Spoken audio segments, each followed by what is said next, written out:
Welcome to the REALL Academy, brought to you each Saturday at 10:30 a.m. Eastern Standard Time by the leadership doctors, Dr. Sheka Houston and Dr. Tammy Taylor, best-selling authors, consultants, and speakers of Create and Educate LLC. Create and Educate LLC is an educational consultant and literary firm that provides professional development to schools and community. Their goal is to transform organizations with the REALL Resilience Framework used to increase their school report card grades 2 and 3 grade levels in 1 year. REALL stands for Respect, Excellence, Accountability, Literacy, and Leadership. This framework is used to coach leaders and teachers and build student efficacy while putting systems in place that aligns the work of the school improvement, making the process manageable. When the work is manageable, teachers and leaders don't stress out or burn out.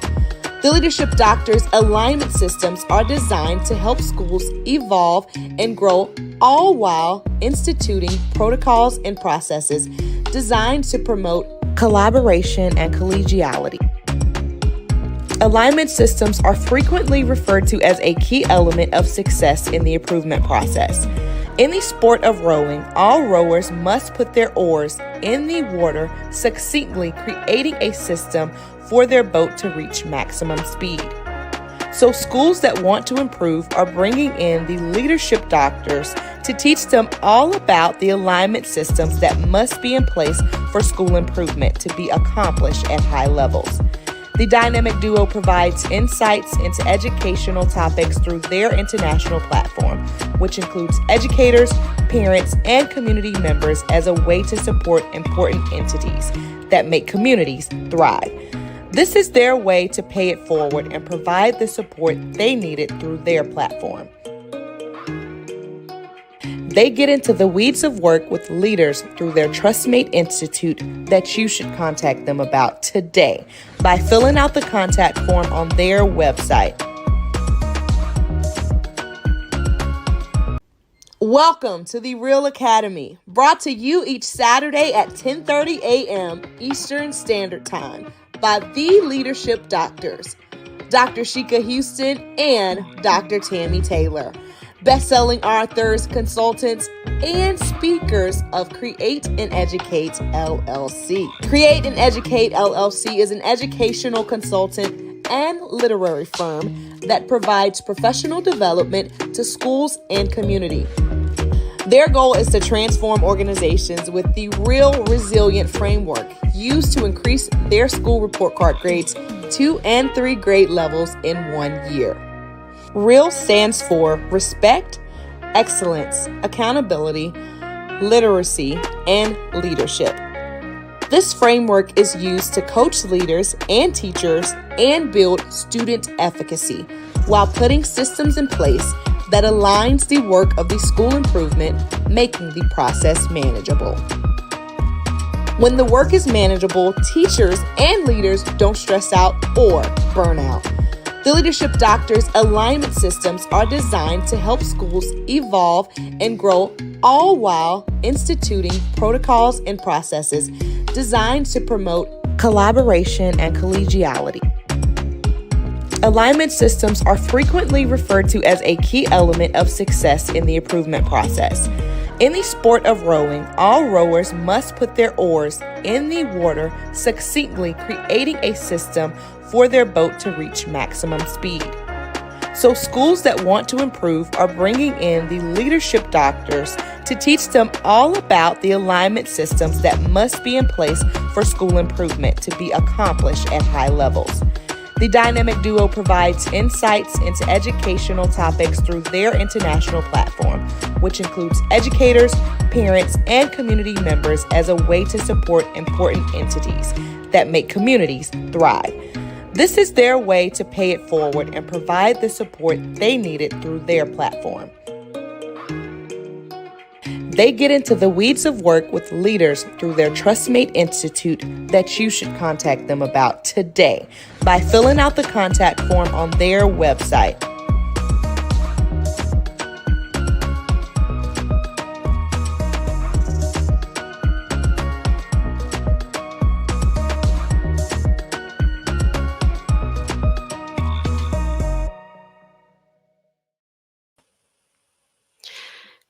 Happy Saturday, everyone. Welcome to episode 132 of the Real Academy, brought to you by Create and Educate with your very own Leadership Doctors, HERS, home of the Resilience Framework. I am Dr. Sheka Houston. And I am Dr. Tammy Taylor. Good morning, Shika, and good morning, everyone out there, our Real Academy family. Definitely. Good morning, Tammy.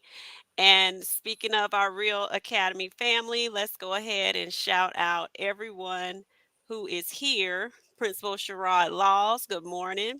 Melissa Jones Chunu, good morning. Miss Donna Scherer Gant, good morning.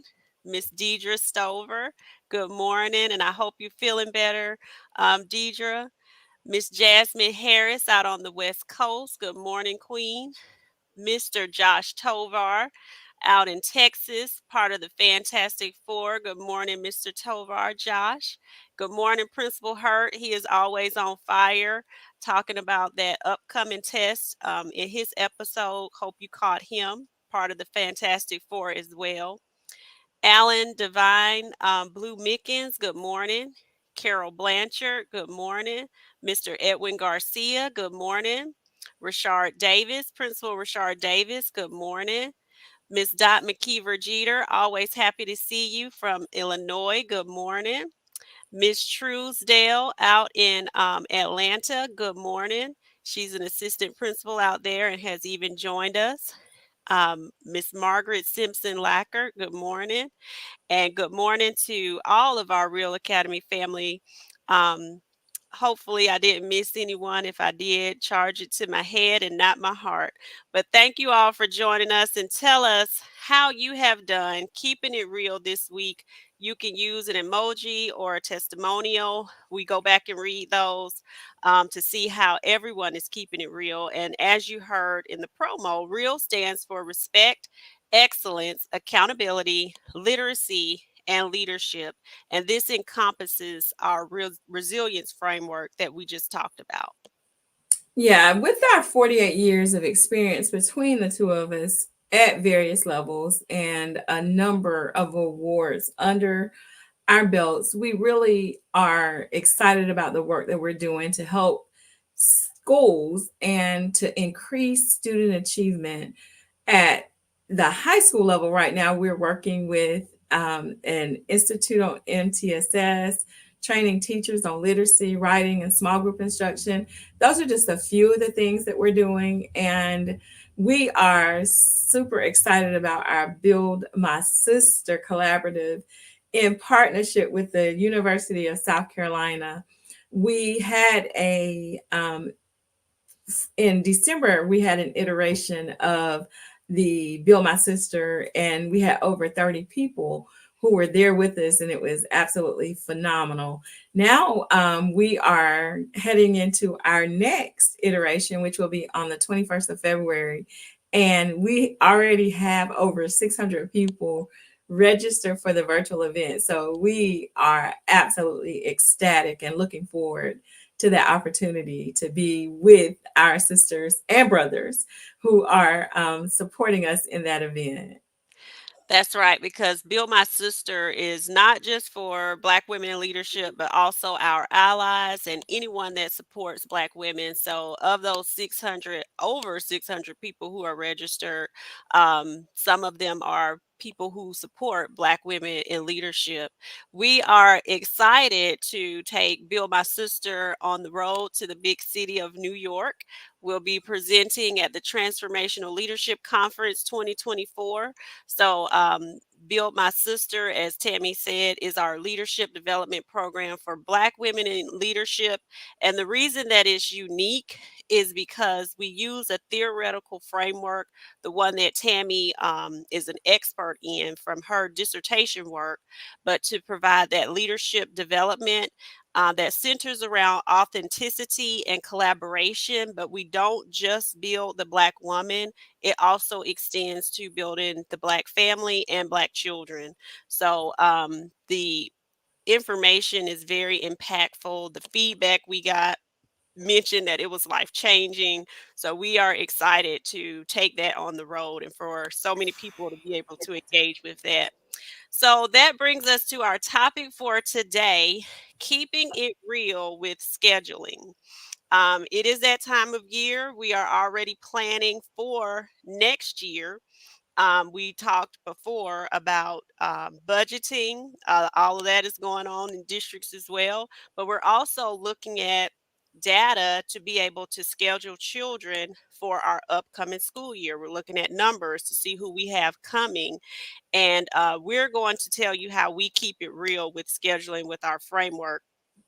So in part one, we talked about that respect portion where you're looking at the different groupings of children. So if you haven't heard part one, go back to our YouTube page and listen to that because we gave you a lot of great nuggets for scheduling with that. Several things that fell up under excellence about variance of abilities, all of those things that matter. That's in part one. Today in part two, we're going to be focusing on accountability. It's always funny how we've never talked to the Fantastic Four members, but our things align all the time. I think that's divine. So Principal Hurt was talking about accountability from the state level. We're going to be talking about that accountability where when you're grouping your children, are you grouping them for you to be able to get those best results with your accountability? So, when I think about this from the middle school lens, I always had to think about our advisory and conferencing because, in order for us to be able to get that ownership that has a great impact, Hattie's impact of things that are impactful, of strategies that we're doing, student ownership and student accountability gets you a lot of bang for your buck. So when I'm thinking about, or when I was thinking about grouping students, I had to think about that advisory piece. What personalities of my teachers and teams are going to fit best with these students? And of course, I was looking at this part from students that I knew. My seventh and eighth graders or rising seventh and eighth grade students would always be students that I knew in the building. My sixth graders, I had to go down to the elementary school and do some vertical articulation and talk with the principals and assistant principals. So I always scheduled a meeting with them. This is who I have at my school. Tell me about your children and who I have coming and and I had to think about, based on what they were describing, who they would best fit with. So when we're getting ready for those conversations about accountability and being able to motivate children about where they are, where they're going, talking to them about their grades, we have to think about who fits well with whom. We can't just press a button and let the scheduler do the magic. Yeah, that is hilarious. Because I always admired that whole advisory piece. I think that is so important, giving the children voice in where they get to be placed and the things that they're interested in. So that has always intrigued me about middle and high school. Not that I was intrigued enough to want to go there, but I was very intrigued by that whole process because I think that is very important. I'm just going to press pause for a second. I wanted to say, Principal Hurt loved what you were doing this morning. And I want you to know that we are doing our blueprint discussions next week. So you are always, always, always on point. Thank you for Mm-hmm. such incredible guidance. But I was going to say for us at the elementary school, at least at mine, it's different. Like there's almost an impossibility to get the kids' voice in which class they'd like to go to because you have classes where all the children want to go and but what we are able to do and get that different perspective on things is I empower the teachers in knowing one another. And that's the benefit of working in a small setting. The teachers all know each other. They know each other's personalities. They know how they best deal with people, including little people. And so I actually, before we start ever talking about scheduling, I give the teachers the opportunity to create classes at their grade level so that they can give us advisement on who they think should be in the same class with one another based on what they've seen at that grade level over the course of the year, and to help make suggestions to us about, well, I really think this group would be best with Miss Houston because she has a lot of patience and we've seen what she does with students who can be more challenging. So the voice and that articulation that is vertical at that point, I think is very important and something that has worked well for us. Most definitely. And Tammy, at the middle level, we also used to give voice. And I wanted to shout out our colleague who's joining us, Dr. Alicia Green from the Hi, great Alicia. All big city right. of Chester. She has just come back from Portland, Oregon, So proud of presenting y'all. at the National Title I Conference. So great job, Alicia, Yes. and thank you for joining us. But that voice and choice, we would have teachers make recommendations on certain things because there are some children who, especially for the gifted and talented class, may not have necessarily tested into the gifted and talented program, but based on our teachers who are the experts, they may have had some data or some information to say, well, hey, I think this student would do phenomenal in there because we know that every student doesn't test well. You know, some students perform very well in the classroom, but may have test anxiety. So, teacher recommendations, we always took those into account.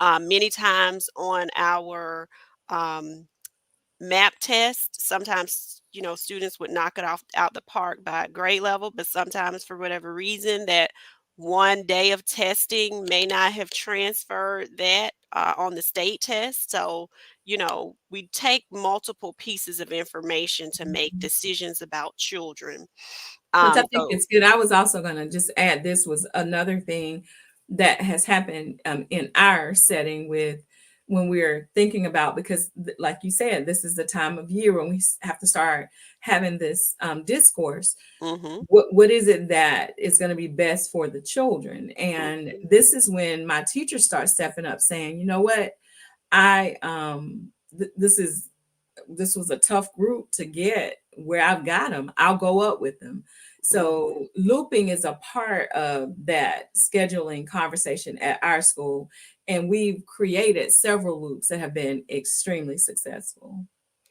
That's awesome. I was gonna bring that up. So, great minds think alike, like Principal Hurt said. That's one thing I've admired from the elementary level is that possibility for looping. Sometimes the way that our certifications work out in middle school, it doesn't lend themselves to do that, and especially with that teaming aspect. But I know that there's a lot of great research to support looping, and when you have that background knowledge of a child, that advantage of having, known them from the year prior and where they left off with certain standards and being able to pick up with them in the next year's standards exactly, where they need to be. You don't have that learning curve that starts all over every year when you're getting a new set of students. So I love the fact that you took advantage of being able to loop your teachers. And I think that it has really brought you all great success at your school. They have. The next part of keeping it real is our literacy component. So when we're scheduling and grouping students, a lot of times, I know we do this at the middle level, we usually group by the reading scores or the reading abilities sometimes of students. Now, sometimes that doesn't lend itself well to how the students are going to perform in math. So that was one thing we had to take a step back and think about. Just because a student's ability is a certain thing in reading, that may not line up for math. So we still have to have that big picture of how all things fit together in order to, make sure that we're grouping students in the best possible way.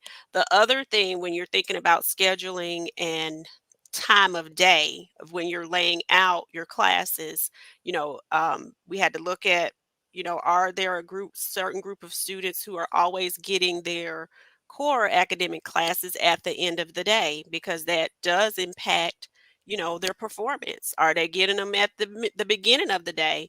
And depending on what time of day your day starts at your school, research shows that for adolescents, very early mornings really don't produce the best results.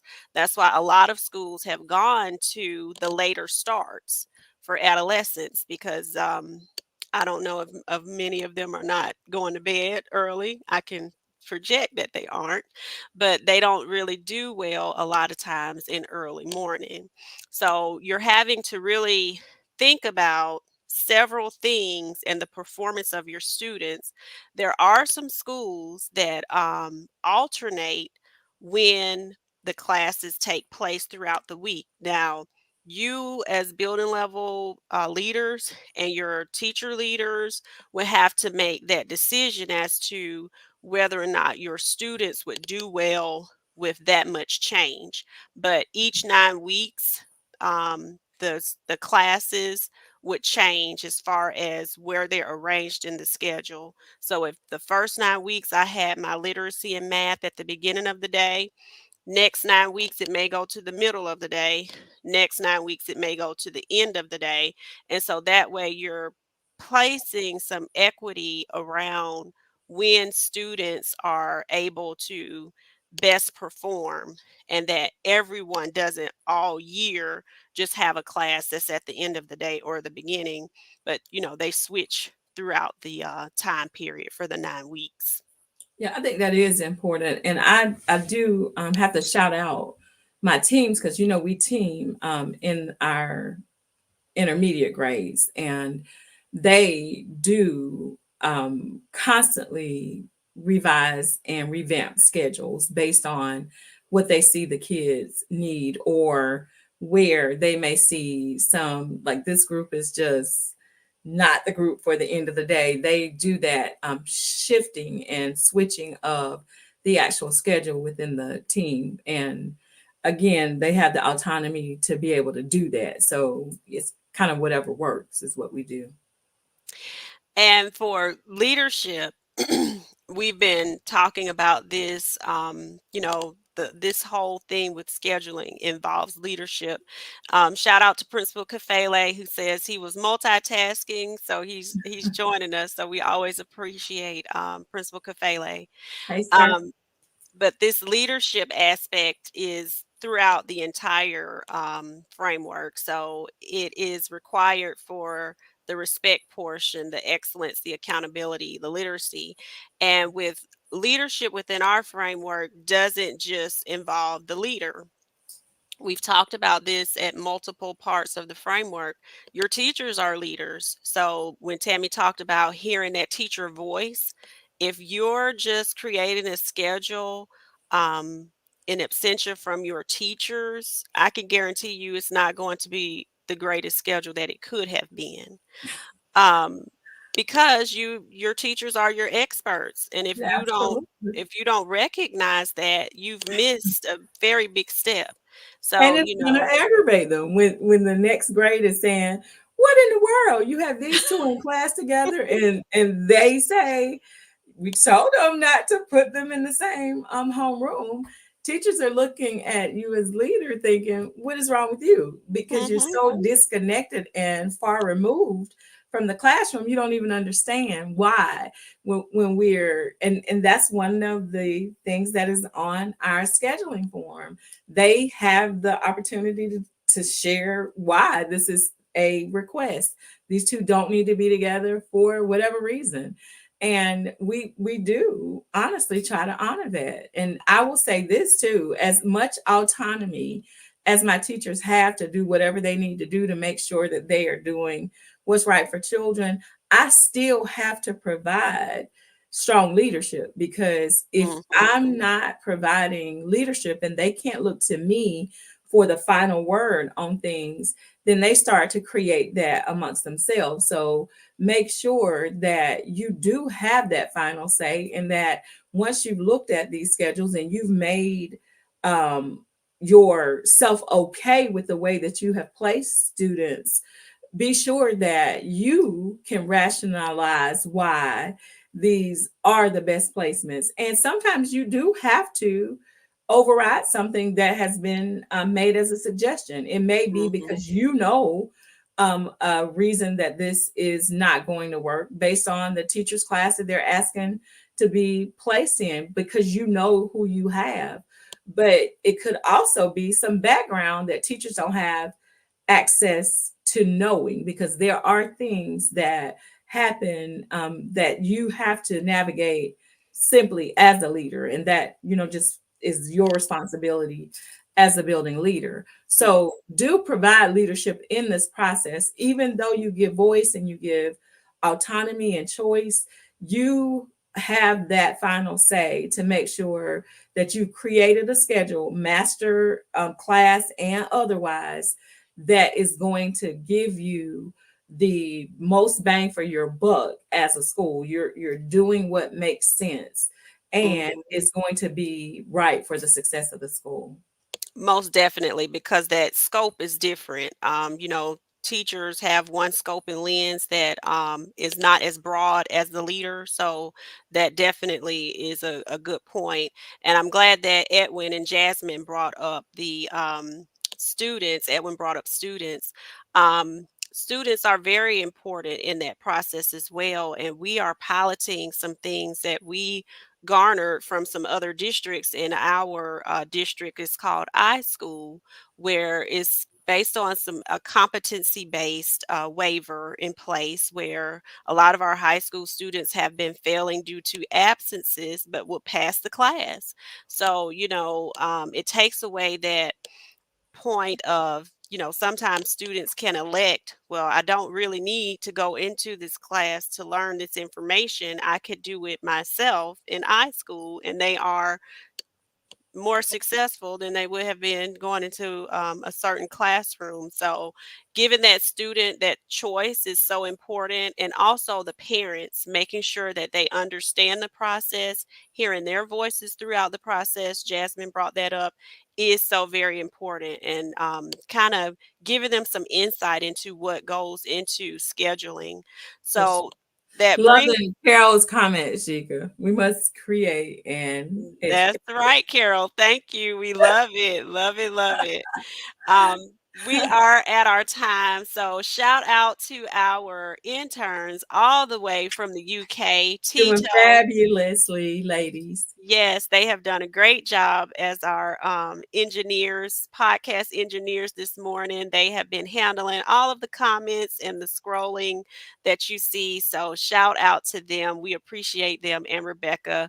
They are doing a fantastic job. So, join us next on Principal Kafele's platform. He is a part of the Fantastic Four and Unlock the Middle on Sundays with Josh and Dean.